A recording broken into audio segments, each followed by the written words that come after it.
دوستان، چطورید؟ خوش اومدیم به ویدیوی دیگه. امروز اومدیم با بازی وکیور باس یا هم سلاخی رئیس. دارم از این ویدیو خوشتون بیاد. بریم سراغ بازی و ویدیو. لیتس گو. از بازی وکیور باس بریم بازی کنیم، شروع بزنیم و بریم رئیسمون رو سلاخی کنیم.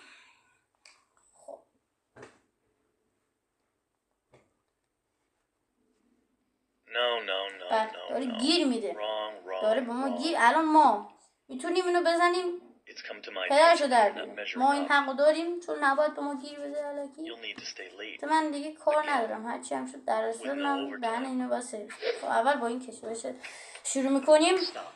خب بله، رفت داخل و دهنش الان سرویس بده.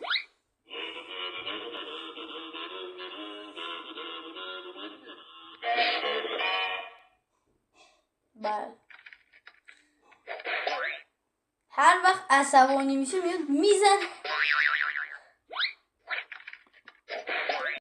انقدر زد اینو، این دهنش سرویس شد. بریم بعدی. الان ما با 6 تا کار میتونیم انجام بدیم، 6 تا راه داریم واسه چطوری بگم، 6 تا راه داریم واسه زدن این سلاخی کردنه. خب بریم سراغ بعدی، دست های که بزنه صورتش، دهنش رو سرویس کنه. من گفتم الان یه جوری میزنه که صورتش دهنش سرویس میشه. بله، پیچوندش داره الان میپیچونه، قشنگ منطقیه بازیش. بریم بعدی، بریم سومی. اینو رفتیم، نه اینو بریم بزنیم بعدن قبل. به ما گیر میدی، الان دهنتو من سرویس میکنم.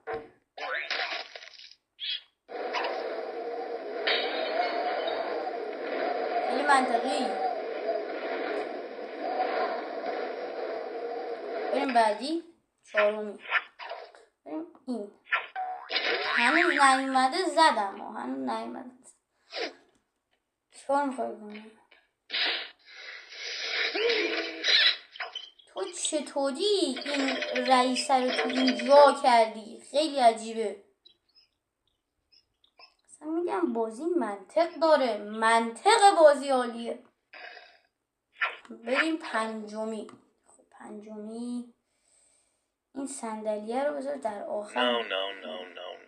نه چیه، ولی فکر کنم دهن اینو سرویس کنم. It's come to my attention that you're not measuring up. You'll need to stay late again. این مونده دیگه.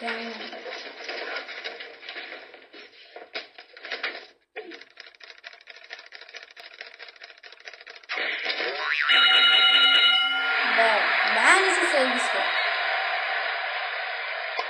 فقط چون فنر باز فنر. خب بریم آخری، یعنی این صندلیه. میخوام ببینم این صندلیه چی کار میکنه باش. Wrong. ببینم تا آخر چی میگیم. It's come to my attention that you're not measuring up.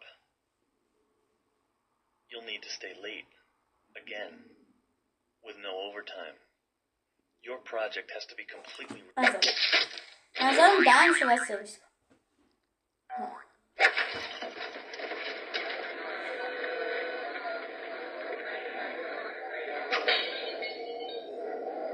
بله، پرتش کرد بیرون. این چیه؟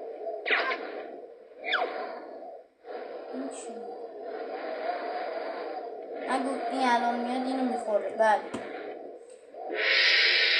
خوردتش. کنم بازی تموم شد دیگه، باید بازی تموم بشه. تموم، بردیم. بله بازی هم بردیم. مرسی تا اینجای ویدیو رو نگاه کردین. لایک و ساب یادتون نره. اگه از این ویدیو خوشتون اومد، پارت های دیگه، قسمت های دیگه، بازی دیگه شم میذاریم. تا ویدیوهای بعد، خداحافظ.